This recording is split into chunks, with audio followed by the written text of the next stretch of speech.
The rain poured down relentlessly over Buckingham Palace, a fitting metaphor for the storm about to consume the royal family. Inside the grand walls of the monarchy's most famous residence, an emergency meeting had been called. A crisis unlike any before was unfolding. It wasn't about a scandalous affair or an ill-timed political blunder.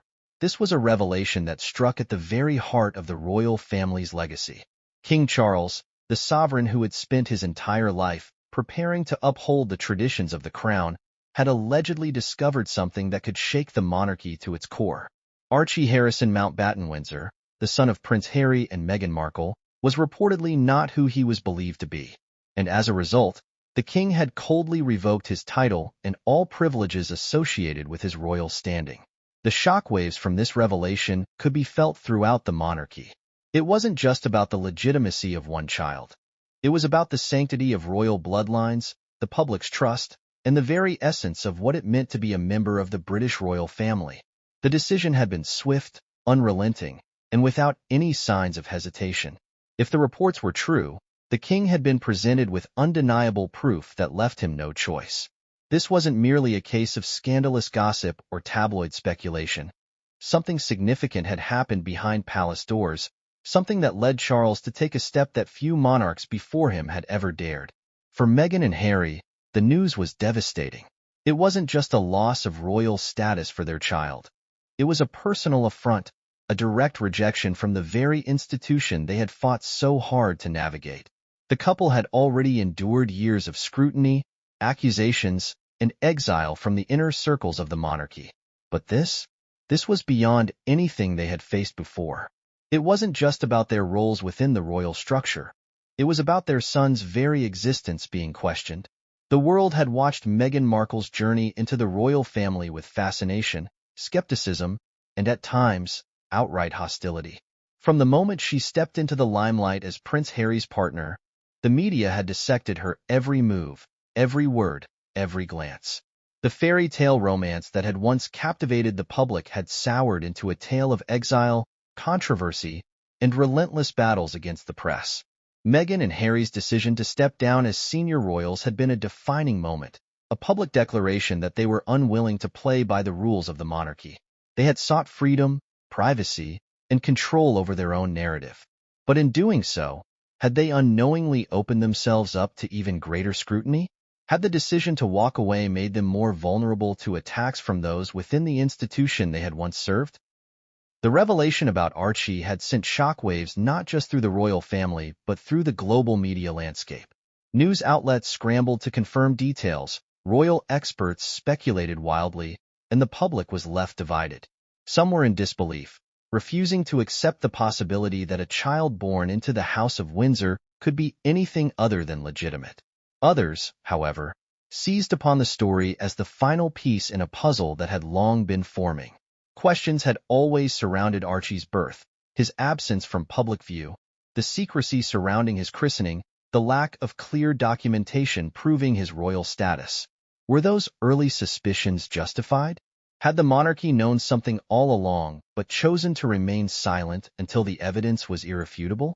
As the rain continued to lash against the palace windows, King Charles sat in his private chambers, the weight of the decision pressing heavily upon him. This was not a choice he had made lightly. Stripping a child of royal privileges was an extraordinary measure, one that would inevitably be met with backlash. But to him, the integrity of the crown was paramount. The monarchy had withstood centuries of upheaval, betrayal, and reinvention. It had survived wars, political crises, and modern scandals. Yet, through it all, one thing had remained sacred: the lineage. The royal family was not merely a collection of public figures. It was an institution built on bloodlines, history, and the unbroken chain of succession. If that chain was ever compromised, if even the slightest doubt was allowed to fester, the entire foundation could begin to crumble. Behind closed doors, a select group of advisors and legal experts had been assembled to address the fallout. Every possible outcome had been considered, every legal angle scrutinized. The royal communications team had been briefed, ready to handle the inevitable media firestorm. But even the most seasoned of palace officials could not have prepared for the storm that was about to unfold. This was not just a scandal. This was a constitutional crisis in the making. Would King Charles's decision hold up under scrutiny, or would it be challenged in the court of public opinion? Could Meghan and Harry fight back? And most importantly, what did this mean for the future of the monarchy? As the news broke, Meghan and Harry were reportedly blindsided. The couple, now living in the United States, had long distanced themselves from the inner workings of the royal family. But no amount of distance could shield them from the shock of this decision. Meghan, known for her carefully crafted public image, was faced with a dilemma unlike any she had encountered before. This was no longer about media bias or royal protocol. This was a direct attack on her child. And for Harry, a man who had already sacrificed so much to protect his family, the pain of this betrayal cut deeper than anything he had experienced before. He had lost his mother to the brutal scrutiny of the press, and now, he was watching his own son being stripped of his place in the family he had been born into. Speculation mounted over what the couple's next move would be. Would they launch a legal battle? Would they sit down for yet another explosive tell-all interview, this time revealing secrets that could shake the monarchy even further? Or would they retreat into silence, unwilling to engage in yet another public feud with the institution they had so desperately tried to escape? The public was divided. Supporters of the monarchy saw King Charles's actions as a necessary measure, a reaffirmation of the sanctity of royal bloodlines. To them, the king was simply upholding tradition, ensuring that only those who truly belonged to the royal family carried its prestigious titles. On the other hand, Meghan and Harry's defenders saw this as yet another example of the couple being unjustly persecuted. To them, this was not about royal protocol. It was about power, control, and an unrelenting campaign to erase Meghan Markle's presence from the royal narrative. But amidst all the chaos, one question loomed over everything. What exactly had King Charles discovered? What was the evidence that had led him to take such a drastic step? And why now, after years of speculation, had he chosen to act? Was this the result of a long-running investigation within the palace? Or was it a reaction to new information that had recently come to light? As the storm raged on, both in the skies over London and in the headlines around the world, the monarchy found itself standing on the precipice of one of the greatest controversies in its modern history. The truth, whatever it was, had the potential to reshape the legacy of the royal family forever. And as the world waited for answers, one thing was certain: nothing would ever be the same again. The revelation that shook the royal family did not come out of nowhere. Behind the closed doors of Buckingham Palace, whispers had long circulated about inconsistencies surrounding Archie Harrison's birth. What began as minor speculation soon snowballed into a full-scale crisis. Once new and allegedly irrefutable evidence landed in King Charles's hands. The king, a man who had spent his life dedicated to upholding the monarchy's sacred traditions, had been presented with information that made him question something he had never thought possible: the legitimacy of his own grandson's royal bloodline. It is said that the truth has a way of revealing itself, no matter how deeply it is buried. In the case of Archie Harrison, the truth, if what the king allegedly discovered was indeed factual, had the power to shake the very foundation of the British monarchy. At first, the signs had been subtle. Royal aides who were deeply involved in managing the family's affairs had noticed inconsistencies in paperwork, unexplained delays, and an unusual level of secrecy surrounding Archie's early life. While privacy was something all royal children were granted to an extent, Archie's case stood apart. From the very beginning, Meghan and Harry had insisted on breaking away from long-established royal traditions. Unlike his royal cousins, Archie's birth details were never fully disclosed to the public. His christening was shrouded in mystery, held behind closed doors with no clear records released to the press. Even his birth certificate, an official document that typically followed a strict protocol, had unusual modifications. Meghan Markle's name was initially recorded in full before being mysteriously altered to remove her given names, leaving only Her Royal Highness, the Duchess of Sussex. Individually, these inconsistencies might have been dismissed as minor deviations from royal custom, but when examined collectively, they raised questions. Questions that now, in light of King Charles's shocking decision, seemed more relevant than ever. Palace insiders claim that the first real suspicions began within the inner circle of the royal family. While the public largely believed that tensions between Meghan and the royals stemmed from cultural clashes and personal grievances, there were deeper concerns that had never been made public. It wasn't just about Meghan's background, her outspokenness, or even her unwillingness to follow certain royal protocols. It was about something far more fundamental: the legitimacy of the very lineage she had brought into the House of Windsor. If King Charles had indeed received undeniable proof that Archie Harrison was not who the world had been led to believe, the implications were catastrophic. This was not just a private family matter. It was an issue that touched upon the very principles that upheld the monarchy. The line of succession, the privileges granted to royal children, and even the future of Harry and Meghan's place within the institution. Everything was at stake. What could have possibly led the king to this decision? Sources suggest that it was not a matter of petty jealousy or personal vengeance. This was not simply about Charles disapproving of Meghan's choices or wishing to retaliate against his estranged son. The king was a man bound by duty, a monarch who understood the weight of his decisions. If he had taken the extraordinary step of revoking Archie's royal status, it could only mean one thing. He had been presented with evidence so damning that ignoring it was not an option. The royal family had always been protective of its bloodline, ensuring that only those with verifiable lineage were granted titles and privileges. The idea that an heir with no true royal blood could be unknowingly ushered into the line of succession was unthinkable. It would undermine the legitimacy of the entire institution. If Archie was not a legitimate heir, if he did not share the royal bloodline, then the monarchy had no choice but to act. Behind the scenes, an urgent internal investigation had reportedly taken place. Discreetly, palace officials and trusted advisors had begun gathering information. Every document was scrutinized, every inconsistency re-examined. What had once been dismissed as mere tabloid gossip now took on an entirely different meaning. And then, the breakthrough came.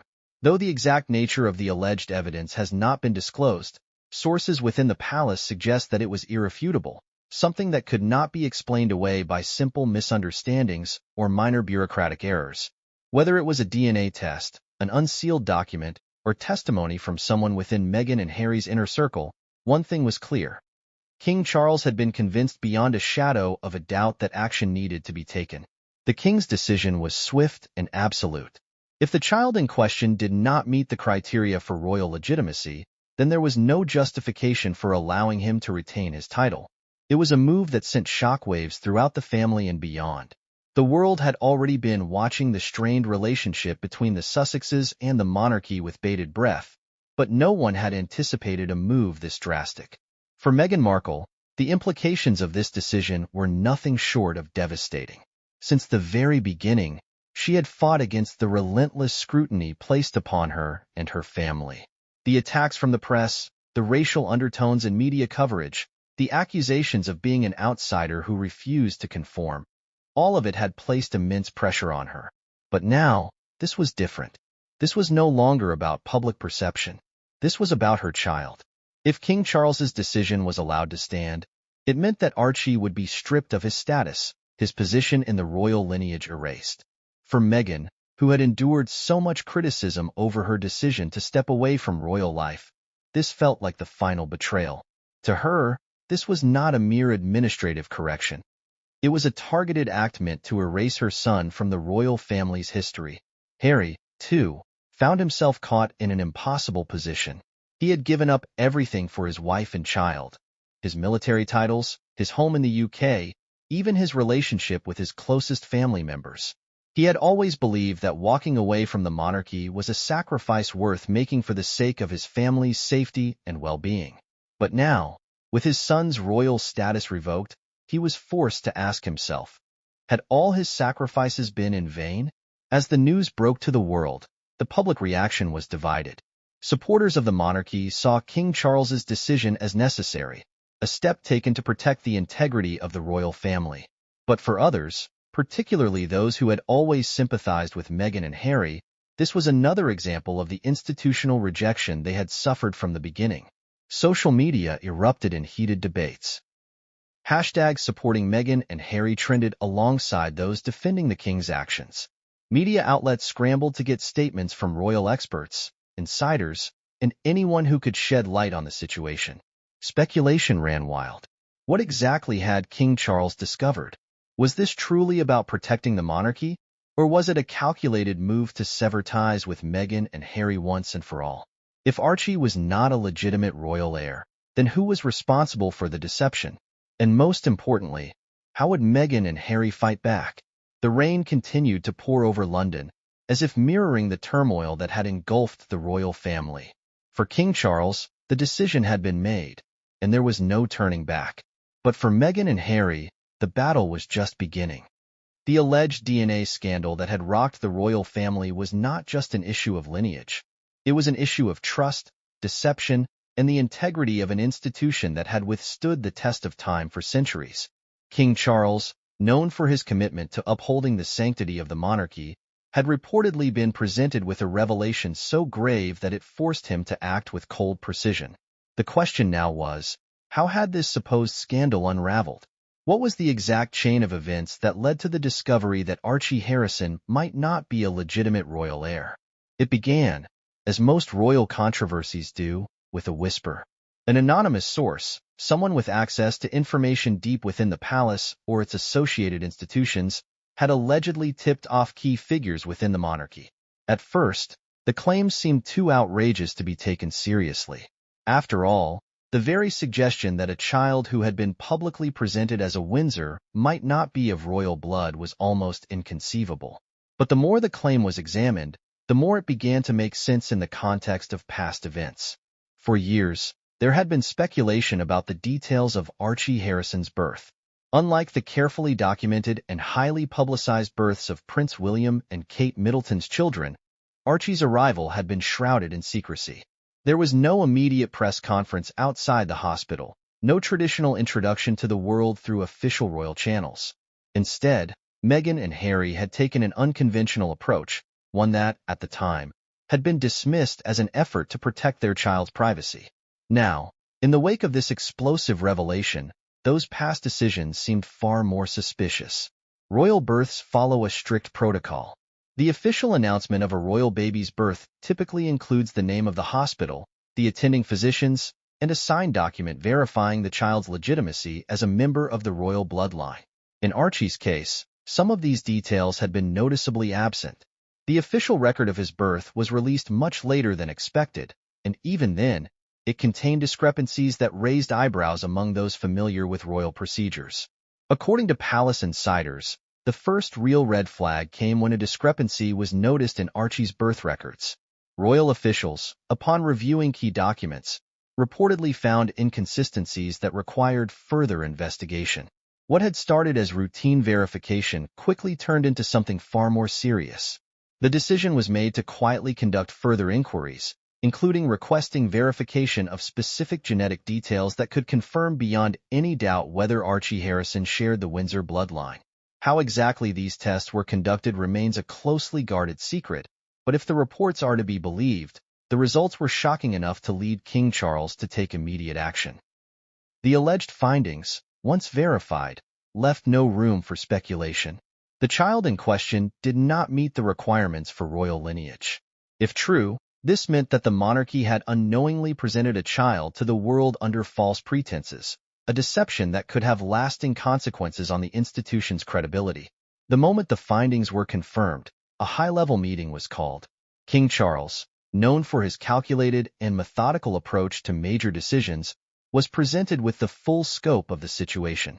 The king listened, reviewed the evidence, and after careful deliberation, made a decision that would forever alter the future of the royal family. The child's title and privileges would be revoked, effective immediately. There would be no public spectacle, no drawn-out debate. The monarchy would correct the error and move forward. The impact of this decision was immediate. Within the palace, the revelation caused turmoil among royal aides and senior officials who had once believed the matter of Archie's legitimacy to be settled. The idea that an heir could have been allowed into the royal fold under questionable circumstances was unthinkable. It called into question not only the integrity of those who had facilitated the process, but also the very mechanisms that ensured the legitimacy of royal bloodlines. For Meghan Markle, the fallout was swift and unforgiving. In the eyes of the palace, this was a matter of deception at the highest level. If the reports were to be believed, it suggested that the truth about Archie's lineage had been hidden, either deliberately or through a series of misrepresentations that had spiraled out of control. Regardless of intent, the damage was done. The royal family had no choice but to act, and Meghan now found herself at the center of a storm unlike anything she had faced before. Harry, too, was left reeling. His decision to step away from royal life had been made under the belief that he was protecting his wife and child from the relentless scrutiny of the media and the restrictions of royal duty. Now, he was faced with an even greater crisis. If his father's decision stood, it meant that Archie would not only lose his place in the royal hierarchy, but would also be erased from royal history altogether. The legal implications of this decision were complex. Could a royal title be revoked so unilaterally? What precedent did such a move set for future generations? The palace's legal team was already preparing for the inevitable challenges that would arise, both from Meghan and Harry's legal representatives and from those within the broader royal network who viewed the decision as unprecedented. Beyond the internal politics, the public reaction was explosive. The media latched onto the scandal with relentless intensity, dissecting every possible angle. News segments ran special reports, dissecting the legal and historical aspects of royal lineage. Social media erupted in heated debates, with hashtags trending in support of both Meghan and Harry as well as those defending the king's decision. Among royal historians, the revelation reignited discussions about past controversies related to royal legitimacy. The British monarchy had faced crises before, but rarely one of this magnitude. The question now was whether King Charles's decision would stand the test of time, or whether the pressure from Meghan and Harry's camp, coupled with public sentiment, could force a reversal. As the hours passed, the world waited for an official response from Meghan and Harry. Would they fight back, launching a full-scale media counterattack? Or would they retreat into silence, weighing their options before making a move? The tension was palpable. The monarchy had drawn its line in the sand, making it clear that it would not compromise on the integrity of its lineage. Meghan and Harry, having already distanced themselves from royal life, now faced their greatest challenge yet. If King Charles's decision stood, it meant that Archie Harrison, the child they had fought so fiercely to protect from royal scrutiny, would now be cut off entirely. He would be left without royal status, his connection to the monarchy severed in a way that no one could have predicted. And yet, one question remained unanswered. What exactly had the king discovered that was so damning, so undeniable, that he was willing to take this extraordinary step? As the world speculated and waited for the next development, one thing was certain. This was not just another royal scandal. This was a moment that could redefine the legacy of the British monarchy for generations to come. The news of Meghan and Harry's response spread like wildfire.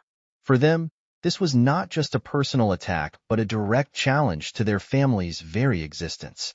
The implications of King Charles's decision were not merely symbolic. They carried real consequences. To the world, Archie Harrison had been recognized as the child of a prince, born into the House of Windsor. If that status was revoked, what did it mean for his future?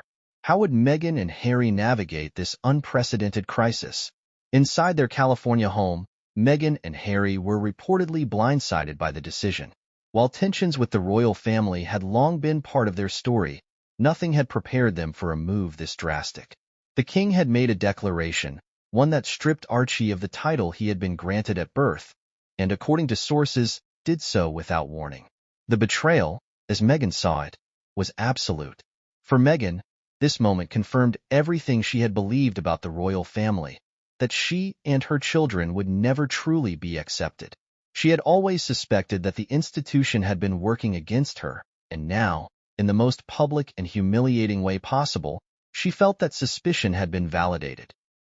To her, the revocation of Archie's title was not a matter of bloodlines or royal protocol. It was a calculated effort to erase her son's place in history. Harry, however, faced an even deeper internal conflict. For all his resentment toward the monarchy, for all his public statements about the institution being outdated and harmful, it was still his family. It was the family his mother, Princess Diana, had fought so hard to navigate. Now, It was the same institution that was turning against his own child. The man who had once walked behind his mother's casket, mourning in front of the world, was now watching history repeat itself in a different form. The question was, what would they do next? The options were limited. Meghan and Harry had built a life outside of the royal establishment, forging careers in media, philanthropy, and public speaking. But no matter how far they tried to distance themselves, they were still bound by their connection to the monarchy. Would they fight the decision in court? Could they even do so? The British monarchy operated under its own rules, and challenging a decision of this magnitude would not be simple. Rumors circulated that Meghan and Harry were preparing a legal strategy, seeking advice from attorneys with expertise in constitutional and royal law. But even if they could challenge the decision legally, would they win? The king's authority over titles and royal status was absolute. Challenging it would mean taking on not just the monarchy but the entire system that upheld its legitimacy. The second option was a public counterattack. Meghan and Harry had never been shy about using the media to tell their side of the story. From their explosive Oprah interview to the Netflix documentary that exposed their struggles within the royal family, they had shown time and again that they were willing to take control of their own narrative. If they chose to respond through a high-profile interview, the revelations could be even more damaging than before. What secrets had they kept? What new accusations could they bring to light? A third, less confrontational option was silence. Meghan and Harry had already distanced themselves from royal life. Perhaps the best response was no response at all. They could focus on their work, their family, and their new life in America. But for Meghan, silence had never been an option. Reports surfaced that Meghan was furious, feeling personally attacked in a way she never had before. According to sources close to her, she believed this decision was meant to humiliate her, to delegitimize her son, and to send a message that she would never truly belong in the royal family. This was not just about Archie losing a title. It was about power, control, and an attempt to sever the last ties she had to the institution. As the world waited for an official statement from the Sussexes, palace insiders were already preparing for the next stage of the fallout. King Charles had made his decision, but the repercussions were far from over. How would the British public react? Would this decision strengthen the monarchy, proving that it was willing to take decisive action to protect its lineage, or would it expose deeper fractures within the royal institution? Public opinion was sharply divided. Supporters of Meghan and Harry saw this as yet another example of the royal family's mistreatment of the couple. They viewed the decision as punitive, an attempt to further alienate them from the monarchy. On the other hand, traditionalists and royalists believed that the king had done the right thing. They saw it as a necessary move to uphold the integrity of the crown. The media frenzy surrounding the decision was relentless. Every major news outlet covered the story in exhaustive detail. Experts weighed in, debating the legal and historical implications. Royal commentators speculated about what this meant for the future of the monarchy. Theories ranged from the idea that this was simply a technical correction of royal protocol to the more extreme suggestion that this was a strategic move to push Meghan and Harry into complete irrelevance. Among royal historians, comparisons were made to past instances where titles had been revoked or questioned. However, few cases carried the same level of controversy. This was not just about removing a title from a distant royal. This was about the grandson of the reigning king. Some wondered if this decision would have long-term consequences for King Charles himself. The monarchy, despite its deeply rooted traditions, had been evolving over the years.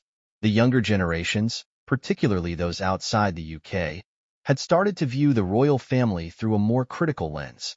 Was this decision an assertion of royal authority, or was it a misstep that could erode public trust? Meanwhile, Meghan and Harry's team was reportedly working behind the scenes to craft their response. The couple was known for their ability to control the media narrative, and it was clear that they would not let this moment pass without some form of rebuttal. The question was, what form would it take? Would they release a carefully worded statement, addressing the decision with measured tones? Or would they take a more aggressive approach, calling out the royal family for what they saw as an unjust and cruel move? Some speculated that they might go even further, releasing new information about the royal family that could be damaging to the monarchy's image. There was also the matter of Archie himself. He was still young, too young to understand the gravity of what was happening. But one day, he would grow up and learn the full story. How would he feel knowing that his royal status had been taken away from him? Would he resent the monarchy for what had been done? Or would he feel relieved to have been spared a life of royal duty? In the midst of all the speculation, one thing was clear. This was not just another chapter in the ongoing feud between Meghan, Harry, and the royal family. This was something far bigger. This was a moment that could define the future of the monarchy for years to come. The storm had only just begun. The world waited to see what Meghan and Harry's next move would be, and whether the royal family had truly closed the door on them for good. The decision to revoke Archie Harrison's title and privileges sent shockwaves throughout the world, but what many people didn't realize was the immense legal and procedural complexity that surrounded such a move. Royal protocol was a labyrinth of ancient traditions, constitutional laws, and precedents set over centuries. To the average person, it may have seemed like King Charles made a unilateral decision and executed it overnight, but in reality, the process was far more intricate. There were laws governing the royal succession, peerage rights, and hereditary titles, laws that had dictated the legitimacy of monarchs for centuries. If King Charles had made the decision to strip Archie of his title, it meant that not only had he gathered substantial proof of the alleged deception, but he had also worked within the framework of these legalities to make the decision binding. The British monarchy was not an absolute dictatorship. Every major action taken had to align with constitutional guidelines. The question now was, had King Charles overstepped? Historically, the revocation of royal titles had been rare but not unprecedented. Over the years, the monarchy had taken decisive actions to protect its lineage and public image, but never before had such a decision involved a direct descendant of a reigning monarch. Most instances of title revocation occurred due to acts of treason, abdication, or scandalous behavior that jeopardized the monarchy's integrity. One of the most famous cases was that of King Edward VIII, who abdicated the throne in 1936 to marry American divorcee Wallis Simpson. As a result, he was stripped of his title of His Majesty and given the lesser title of the Duke of Windsor. His wife was denied royal status, and he was effectively exiled from active royal duties for the rest of his life. Similarly, Prince Andrew had been stripped of his honorary military titles and royal patronages following allegations and lawsuits against him, although he retained his title as the Duke of York. But Archie's case was different. He was not an adult who had brought scandal upon the monarchy. He was a child, an innocent party in a war that was being fought between the institution and his parents. Revoking his title was a decision that carried moral, ethical, and legal ramifications. From a constitutional perspective, King Charles's move was unprecedented. The laws governing the monarchy stated that royal titles could be granted and revoked at the sovereign's discretion, but it had always been a process carefully scrutinized by legal advisors and Parliament. If Archie's title was removed due to doubts about his lineage, it raised a significant legal question. Who had the authority to determine royal legitimacy? And more importantly, if a precedent was set here, could it be applied to others in the future? Parliamentary scholars began debating whether this decision would require formal approval or if it could be overturned by a future monarch. Some argued that Charles was acting within his rights as king, while others feared that he was treading on dangerous ground, potentially creating a legal battle that could lead to constitutional reform. The monarchy had always operated on the principle of preserving tradition, but could this move open the door for political intervention in royal affairs? The Queen Consort, Camilla, reportedly played a role in advising Charles on the implications of his decision. While she was not legally involved in royal decrees, her influence over the king was undeniable. According to sources close to the palace, Camilla had long held concerns about Meghan and Harry's influence on the monarchy. She had allegedly warned Charles that their continuous detachment from royal duties, combined with their public criticism of the institution, was creating a dangerous divide. If King Charles's decision was indeed motivated by new information regarding Archie's lineage, then Camilla's stance may have reinforced his resolve. The monarchy could not afford any doubts about its legitimacy. Allowing a child with an unverified royal bloodline to retain his title, especially when the king had been presented with alleged evidence to the contrary, could have long-term consequences. The only way to protect the monarchy's credibility was to act swiftly and decisively. Meanwhile, Prince William found himself in an unenviable position. As the heir to the throne, His role in this crisis was crucial. Traditionally, the Prince of Wales was consulted on major royal decisions, particularly those involving the future of the monarchy. If Charles had acted without William's knowledge or support, it could indicate a deepening rift between father and son. However, if William had been involved, it meant that the future king had also endorsed the revocation of his nephew's title. Royal sources suggested that William was torn between his duty to the crown and his personal relationship with his brother. While he had grown increasingly distant from Harry in recent years, he had always maintained that family ties should not be completely severed. However, the latest developments had forced him to reconsider his position. If there was indeed proof that Archie was not of royal blood, what role did Harry have in this deception? Did he know? Or was he as blindsided as everyone else?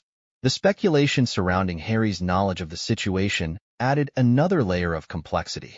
If he had been unaware, then he was just as much a victim as the rest of the royal family.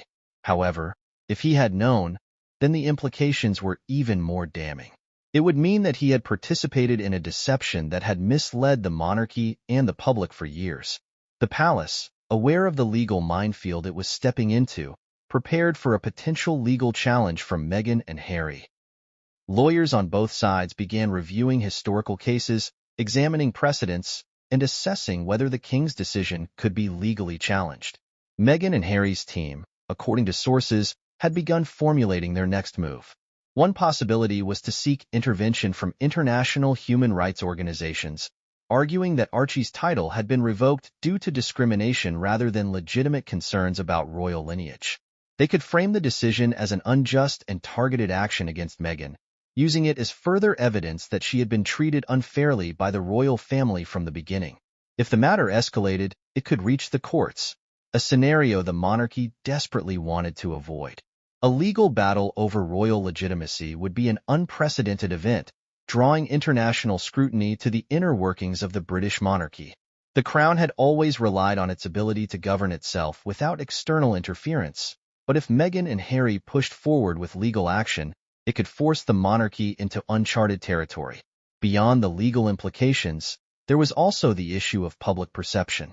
While many royalists supported Charles's decision, there was growing concern about how this would be viewed by younger generations. The monarchy's relevance in modern society was already under scrutiny, and this scandal only added fuel to the fire.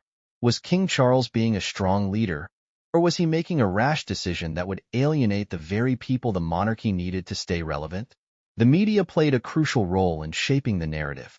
Some outlets framed the decision as a necessary measure to uphold royal traditions, while others saw it as a ruthless and vindictive move. Social media platforms erupted with debates, with hashtags trending on both sides of the issue. Supporters of Meghan and Harry called it an unjust and cruel attack on a child, while royal traditionalists defended the king's authority to protect the lineage of the monarchy. As the dust settled on this phase of the crisis, one thing became clear. This was not just a private family dispute. This was a moment that could redefine the future of the British monarchy. With Meghan and Harry expected to respond at any moment, the world waited for the next move in what had become one of the most explosive royal controversies of the modern era. The media frenzy surrounding King Charles's decision had reached its peak, with news outlets around the world dissecting every angle of the controversy. Royal experts, constitutional scholars, and legal analysts weighed in, offering competing theories on what this move meant for the future of the monarchy. Was this truly a matter of protecting royal bloodlines, or was it a veiled attack on Meghan and Harry? The British public was deeply divided. Some believed that the king had no choice, that he was merely enforcing long-standing rules about royal legitimacy. Others, however, saw it as a clear example of the ongoing rift between the Sussexes and the rest of the royal family. The decision to strip Archie of his title was not made in isolation. It was the culmination of years of tension, distrust, and unresolved grievances. Among the most vocal critics of the decision was Meghan's inner circle. Friends and allies, some of whom had remained silent during past controversies, now spoke out in defense of the Sussexes. They argued that this was a calculated move to erase Meghan's legacy within the royal family. If Archie was stripped of his title, then Meghan's role in royal history would be further diminished. Meghan's supporters saw this as a direct attack on her, another attempt to push her into irrelevance. The timing, in their eyes, was particularly suspicious. Just as Meghan and Harry were beginning to establish their brand outside of the monarchy, the royal family had taken a step that effectively severed Archie's connection to his royal heritage. Was this about lineage, or was it about control? For Meghan and Harry, the decision was personal, but it was also political. They had spent the past few years carefully crafting their public image, presenting themselves as modern royals who had broken free from the restrictions of the monarchy. Their media ventures, from their Netflix series to their various interviews, had all reinforced a single narrative, that they had been mistreated, that they had been driven away by an institution that refused to change. Now, with Archie's title revoked, their next move was crucial. They could either fight back publicly, using their platform to expose what they saw as a personal vendetta, or they could take a different approach, focusing on their new life and distancing themselves even further from royal affairs. As the couple deliberated their response, royal aides within Buckingham Palace worked tirelessly to manage the fallout. The monarchy had weathered scandals before, but this was different. This was not just an internal family dispute. It was a direct challenge to the institution's integrity. The decision to revoke Archie's title, if mishandled, could lead to long-term consequences that extended beyond the immediate controversy. Behind the scenes, senior royals were divided on how to proceed. While King Charles had made his stance clear, there were others within the family who feared that the move had been too aggressive. Some members of the royal household worried that the backlash would only strengthen Meghan and Harry's position, giving them more ammunition to portray themselves as victims. The role of Prince William in all of this remained unclear. While he had distanced himself from his brother in recent years, he had always maintained a diplomatic approach to the Sussex saga. He understood, perhaps better than anyone, the delicate balance required to keep the monarchy intact. If this decision backfired, it could do irreversible damage to the institution he was destined to lead. There were also concerns about the Queen Consort's influence. Camilla had long been seen as a stabilizing force for Charles, someone who had helped him navigate the complex responsibilities of being king. But some insiders speculated that her role in this controversy was larger than what was publicly known. Had she advised Charles to take this course of action? And if so, what was her reasoning? Meanwhile, outside of royal circles, the legal and political ramifications of the decision were being examined. While the monarchy operated under its own rules, there was growing discussion about whether this move could be challenged in some way. Could a future government intervene? Could the decision be reversed if Charles faced significant public pressure? The idea of Parliament stepping in to challenge a royal decree was unlikely but not impossible. While the monarchy was largely ceremonial in modern Britain, its actions still held political weight. If public sentiment turned strongly against the king's decision, it could lead to renewed debates about the relevance of the monarchy in the 21st century. For Meghan and Harry, the challenge was not just about responding to the immediate crisis, but about ensuring that their son's future was not defined by this decision. Archie was still young, far removed from the political and media battles being fought on his behalf. But one day, he would learn about what had happened. He would read the headlines, watch the interviews, and understand that his place in history had been altered by forces beyond his control. Would he resent the monarchy for what had been done? Would he embrace the royal legacy that had been taken from him? Or would he forge his own path, independent of the titles and expectations that had once surrounded him? As the world awaited Meghan and Harry's response, there was one undeniable truth. This was a moment that would be remembered for generations. Whether seen as a necessary correction or an act of cruelty, the revocation of Archie's title had cemented itself as one of the most controversial decisions in modern royal history. The media's focus on Meghan and Harry's reaction only intensified as days passed without an official statement. The silence was deafening, and every move they made was scrutinized under a microscope. Paparazzi camped outside their Montecito mansion, desperate for a glimpse of the couple as they strategized their next step. Would they retaliate with another high-profile interview? Would they take legal action? Or would they allow the scandal to fade, choosing to move forward without publicly engaging in another feud with the monarchy? Meghan, known for her ability to craft powerful narratives, faced one of the most crucial decisions of her public life. She understood that her response had to be calculated, impactful, and impossible to ignore. This was not just about Archie's title. It was about control over her family's legacy. She had spent years trying to protect her children from the harsh realities of royal life. But now, with this decision, the battle had been brought directly to her doorstep. Harry, too, was grappling with emotions he hadn't fully processed. His relationship with his father had been strained ever since he and Meghan stepped back from royal duties. He had once been the beloved son, the spare to Prince William's heir, the mischievous yet loyal prince who had served in the military and dedicated his life to charity work. Now, he found himself on the outside, watching as the institution he was born into erased his son from the royal narrative. Their options were limited. Fighting the decision legally was nearly impossible. King Charles had the constitutional authority to grant and revoke titles as he saw fit. The British legal system would not interfere in matters of the monarchy's internal governance. Even if they attempted to challenge the decision, the odds were stacked against them. Going to the media was another possibility. Meghan and Harry had successfully used the press to their advantage in the past, exposing what they perceived as injustices within the royal family. A sit-down interview with a major network, similar to their explosive conversation with Oprah Winfrey, could reignite public outrage and shift the narrative in their favor. However, there was a risk. Public fatigue with royal drama was growing, and another tell-all interview could be seen as self-serving rather than revelatory.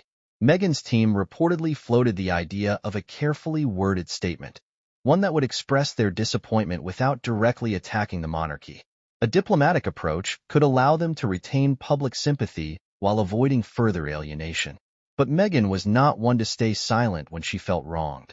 She had spent years fighting for her place in the royal family, only to be pushed further and further away.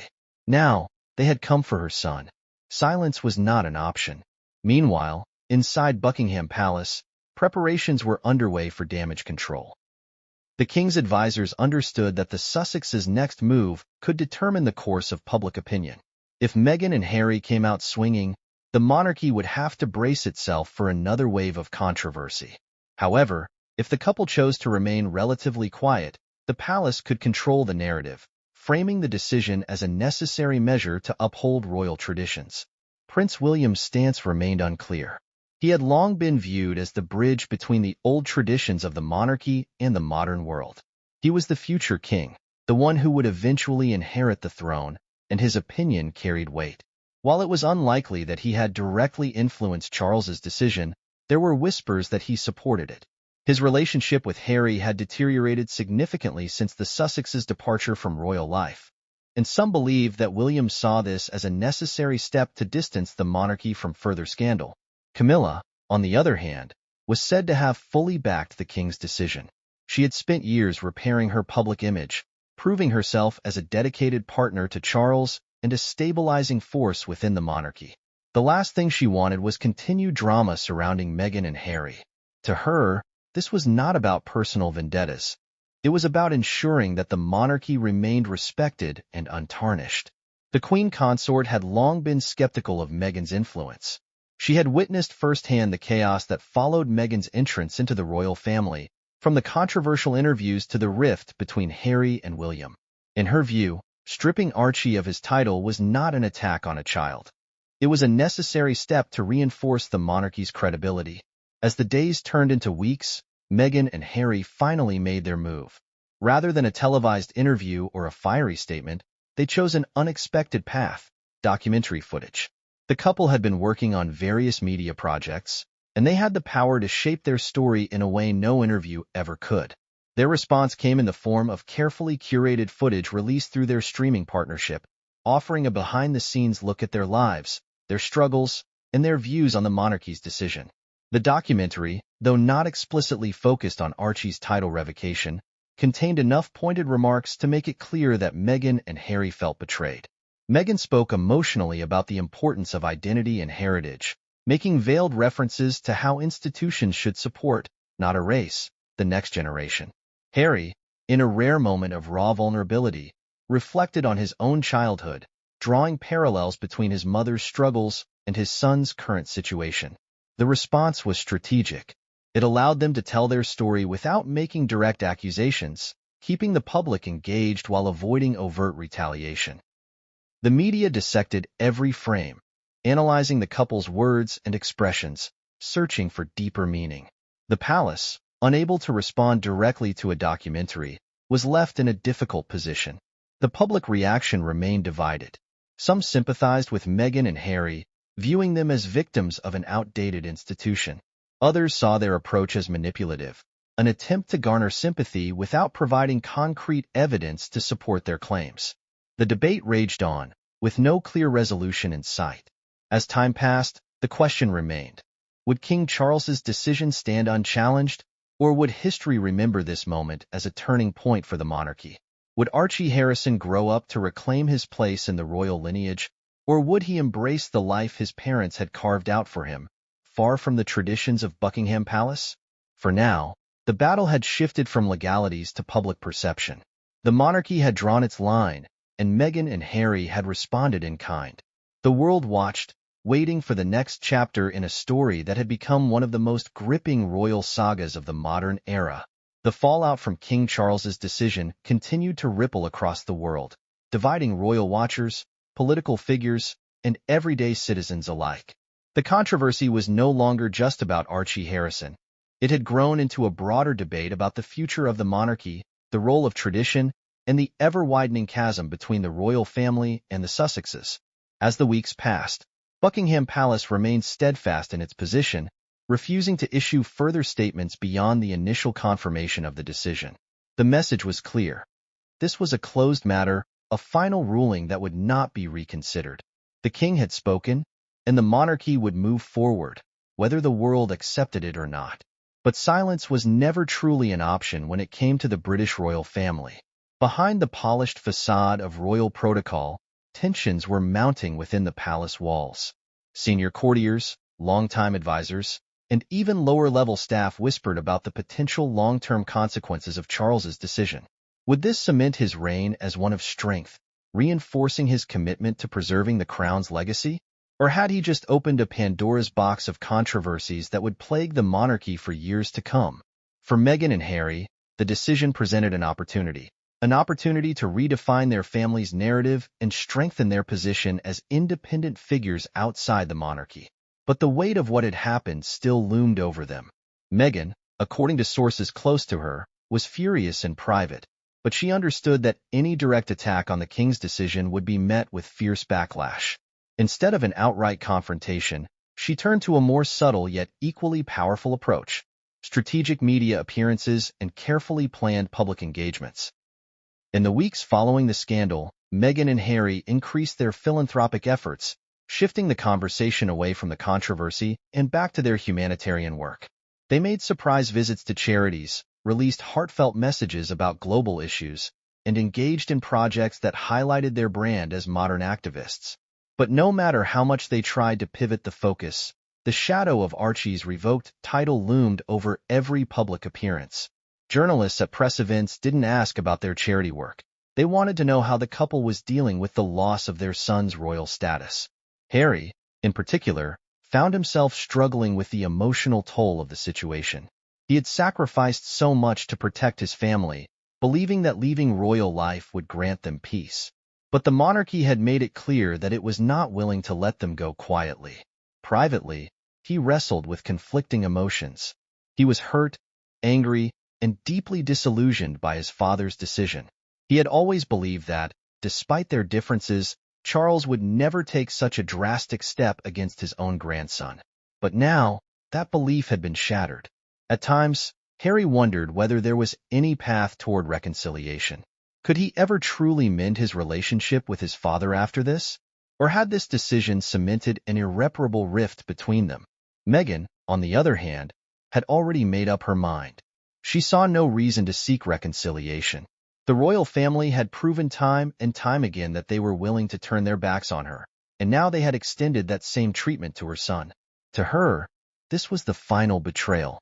The couple's closest allies urged them to stay focused on the future, advising them to build their own empire without looking back. They had secured lucrative deals, established influential partnerships, and built a global audience that no longer depended on their royal ties. But could they ever truly escape the pull of the monarchy? Meanwhile, public opinion continued to shift unpredictably. In the UK, support for the monarchy remained strong, with many believing that Charles had made the right decision. Traditionalists praised his willingness to uphold royal protocol, arguing that the crown should never be influenced by external pressures, no matter how controversial the situation. But outside the UK, particularly in the United States, the reaction was starkly different. Many saw Charles's decision as unnecessary and cruel, reinforcing long-standing criticisms of how the royal family had treated Meghan. In Hollywood circles, where the Sussexes had found support among celebrities and media executives, there was a growing sentiment that this move was yet another example of the monarchy's outdated and exclusionary practices. The divide between American and British public sentiment was stark. In the UK, there was still a reverence for the monarchy, a belief that its traditions must be upheld at all costs. In the US, where individualism and reinvention were celebrated, Meghan and Harry were seen as trailblazers who had dared to defy an antiquated institution. The global reaction to the controversy only made one thing clear. This was no longer just a family dispute. It was a cultural and political battle, one that exposed the fundamental differences in how monarchy was viewed in the modern world. Despite the uproar, King Charles remained resolute. Those close to him described his decision as a necessary act to maintain the monarchy's credibility. He had spent decades preparing for his reign, understanding that every choice he made would be scrutinized. He was not willing to bend, not even for his own grandson. In his private moments, however, there were rumors that the weight of the situation was beginning to take its toll.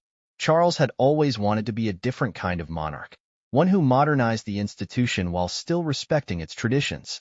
But had he gone too far? Some within his inner circle worried that he had miscalculated, that the decision to revoke Archie's title had turned more people against the monarchy than he had anticipated. But by the time those concerns reached him, it was too late. The decision had been made, and there was no going back. As the days turned into months, the controversy began to fade from the headlines, replaced by new scandals, global events, and political shifts. But the impact of King Charles's decision would linger far beyond the news cycle. Archie Harrison, the child at the center of it all, would grow up in a world where his connection to the monarchy was forever altered. He would learn about the moment his title was revoked, the moment his place in history was rewritten by forces beyond his control. And one day, when he was old enough to understand, he would have to decide what it all meant. Would he see it as an injustice, a rejection that fueled a desire to reclaim his place? Or would he embrace the life his parents had fought to give him, free from the weight of royal expectations? The final chapter of this saga had yet to be written. The world would watch as Archie forged his own path, whether within the royal legacy he had been denied or beyond it, in a world shaped by the choices of his parents and the institution that had cast him aside. For now, the echoes of the controversy remained, a reminder that the monarchy was no longer an untouchable institution. In an era of global media and shifting values, every decision carried consequences that could not be ignored. And as King Charles continued his reign, he knew that history would judge him not only for his leadership, but for the choices he had made in the name of tradition. As the dust began to settle on the controversy surrounding Archie Harrison's title, the world watched with bated breath for any further moves from both sides. Buckingham Palace, operating under its age-old strategy of never complain, never explain, refrained from engaging in any further public statements on the matter. For King Charles, the decision had been made, and there was no turning back. But for Meghan and Harry, the fight was far from over. In Montecito, the Sussexes carefully plotted their next steps. Though the decision had deeply hurt them, they were well aware that the narrative surrounding their family was still within their control. The question was no longer whether Archie would ever regain his title, but how they could shift public perception to ensure that he would not be seen as a mere footnote in royal history. Meghan, a woman known for her meticulous approach to branding and storytelling, understood that this was about more than just the loss of a royal title. This was about legacy, reputation, and the long-term impact of this decision on how Archie would be perceived in the years to come. From a legal standpoint, there was little they could do to reverse King Charles's ruling. Unlike a hereditary peerage, which was subject to strict laws, a royal title was granted at the discretion of the reigning monarch. That meant Charles had the final say on whether Archie was a prince or not. Any legal challenge would be dismissed before it even reached a courtroom. But public opinion was another matter entirely. Meghan and Harry had long understood that their greatest weapon was their ability to influence the narrative through the media. In their eyes, this was not just a royal dispute. It was an injustice. A child had been stripped of his birthright, and to them, that was an act that could not be ignored. They began to subtly weave the topic into their public appearances. While they never directly attacked the king, their speeches and statements increasingly touched on themes of exclusion, injustice, and the importance of protecting future generations from outdated institutions. Meghan, during a charity event focused on children's rights, made pointed remarks about the importance of recognizing every child's place in the world. Harry, in a documentary about his life, spoke about the struggles of breaking free from the shadows of the past. These carefully placed messages were not lost on the public. They sparked renewed debates about whether the monarchy was truly evolving, or if it was simply reinforcing centuries-old traditions that no longer fit in a modern world. Meanwhile, inside Buckingham Palace, advisors were growing increasingly concerned about the long-term implications of Charles's decision. While the immediate backlash had been manageable, the real danger lay in how history would remember this moment. There was also growing pressure from within the government to ensure that the monarchy did not alienate future generations. While British politics traditionally remained separate from royal affairs, politicians could not ignore the shifting public sentiment. Younger voters, who were already questioning the relevance of the monarchy, saw this move as another sign that the institution was resistant to change. As the monarchy faced increased scrutiny, one person who had largely remained silent was Prince William. The future king had always been cautious in handling matters related to his brother, preferring to stay out of the public feud whenever possible. But this was different. While William was bound by duty, he also understood that public perception mattered. He knew that decisions made today would affect the monarchy long after his father's reign ended. Some sources suggested that he had privately expressed concerns about the fallout of Charles's ruling, fearing that it would further widen the gap between the royal family and the younger generation. But even if William had reservations, he would never publicly contradict the king. His loyalty to the crown came above all else, and any sign of division between the monarch and his heir would only further weaken the institution's standing. As time passed, the media gradually moved on to new headlines, but the impact of the decision continued to linger. Every public appearance Meghan and Harry made, every interview, every article written about them, inevitably circled back to the question: had the monarchy gone too far? Archie himself, still too young to understand the magnitude of what had happened, remained at the center of a controversy that he had no control over. But one day, he would grow up and learn about how his place in history had been altered not by his own actions, but by a decision made long before he could understand it. Would he resent the monarchy for what had been done? Would he feel relieved to have been spared the burden of royal duty? Or would he seek to reclaim what was taken from him? For now, those questions remained unanswered. But one thing was certain: this was not the end of the story. As time passed, the controversy surrounding King Charles's decision to revoke Archie Harrison's title faded from the headlines, but the underlying tensions it exposed remained unresolved. The monarchy had made its position clear, but in doing so, it had further alienated a generation that was already questioning its relevance. Meanwhile, Meghan and Harry, despite their best efforts to focus on their future, found themselves repeatedly pulled back into the ongoing discourse about royal legitimacy, power, and exclusion. The monarchy had survived countless crises before: wars, divorces, abdications, and scandals that should have shaken its very foundation. Yet it had always found a way to endure, adapting just enough to maintain public support without fundamentally changing. But was this crisis different? For Charles, the decision had been about reinforcing the monarchy's traditions, proving that he was a leader who would uphold the sanctity of royal lineage no matter the personal cost. Yet behind closed doors, palace insiders spoke of his growing frustration. He had expected the controversy to die down quickly, yet it lingered, refusing to be forgotten. Every time Meghan and Harry made a public appearance, the subject resurfaced. Every time a royal commentator discussed the future of the monarchy, the issue of Archie's revoked title was brought up as an example of the family's rigidity. Some within the palace believed that Charles had underestimated the emotional weight of the decision.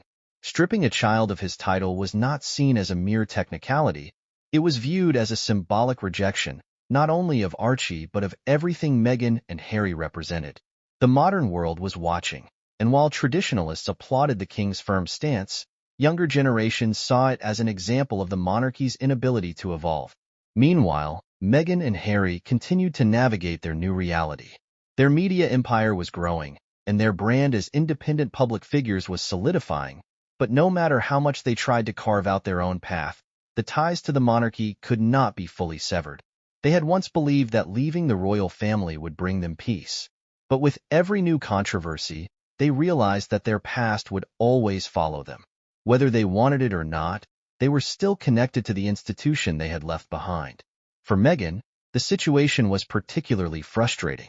She had spent years fighting for recognition within the royal family, only to find herself and her children pushed further into the background. The revocation of Archie's title had solidified what she had always feared, that she and her family would never be truly accepted within the institution. Harry, on the other hand, faced a different kind of struggle. He had always been torn between his love for his family and his resentment toward the monarchy's traditions. He had sacrificed so much to protect Meghan and their children, but in doing so, he had lost something as well, his place within the only world he had ever known.